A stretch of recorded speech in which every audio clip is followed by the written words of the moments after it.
अपन भौजी वाला सड़िया चले घुमैबो बराबर पहाड़िया। शिवांशु रिकॉर्डिंग स्टूडियो बानावर बिशुनगंज। सुन गेला भरवा हमर बैठ जफर भिलारावा चहले ना जहानाबाद सहरिया।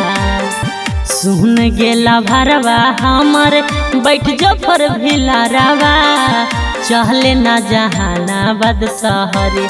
छौड़ी गे पेन्हिले जाके घरवा अपन मैया वाला सड़िया चले घुमैबो बराबर पहाड़िया। छौड़ी गे पेन्हिले जाके घरवा अपन भौजी वाला सड़िया चले घुमैबो बराबर पहाड़िया।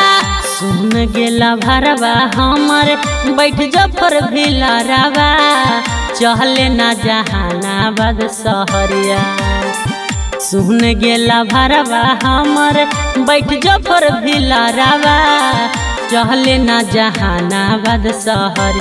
छौड़ी गे पेन्हिले जाके घरवा अपन मैया वाला सड़िया चल घुमैबो बराबर पहाड़िया। छौड़ी गे पेन्हिले जाके घरवा अपन भौजी वाला सड़िया चल घुमैबो बराबर पहाड़िया।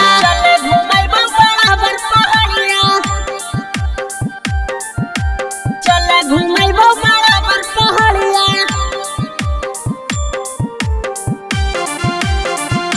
छौड़ी गे पेन्हिले जाके घरवा अपन भौजी वाला सड़िया चल घुमैबो बराबर पहाड़िया। घुमैबो बराबर पहाड़िया। चम चम चमा के लहगतौ जवानिया गौ घाट में गिरा हकौ पहरावत से पानिया।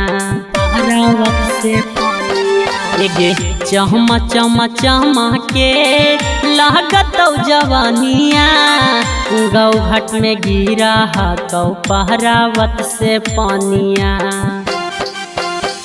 तोहरे पौड़ैबौ छौड़ी सौ से न मारिया बहगले में बिशुनगंज बाजरिया। तोहरे पौड़ैबौ छौड़ी सौ से न मारिया बहगले में बिशुनगंज बाजरिया। छौड़ी गे पेन्हिले जाके घरवा अपन मैया वाला सड़िया चल घुमैबो बराबर पहाड़िया। छौड़ी गे पेन्हिले जाके घरवा अपन भौजी वाला सड़िया चल घुमैबो बराबर पहाड़िया। घुमैबो बराबर पहाड़िया। चल घुमैबो बराबर पहाड़िया।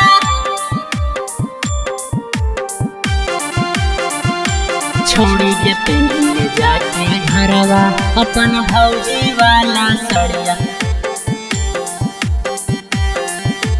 चल घुमैबो बराबर पहाड़िया। घुमैबो बराबर पहाड़िया। महनमा के श्रद्धा छौड़ी जीते जी पुराइबौ बाबा ढेला महरावा से दहरासन कराइबौ।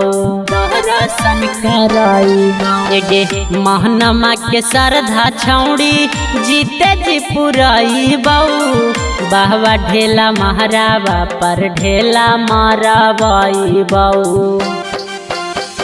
रीते सा दीवाना संगे रहतौ गे छौड़ी यहरावा तो रौशन पुजरिया। रीते सा दीवाना संगे रहतौ गे छौड़ी यहरावा तो रौशन पुजर। छौड़ी गे पेन्हिले जाके घरवा अपन बहिनी वाला सड़िया चल घुमैबो बराबर पहाड़िया। छौड़ी गे पेन्हिले जाके घरवा अपन भौजी वाला सड़िया चल घुमैबो बराबर पहाड़िया। शिवांशु रिकॉर्डिंग स्टूडियो बानावर बिशुनगंज।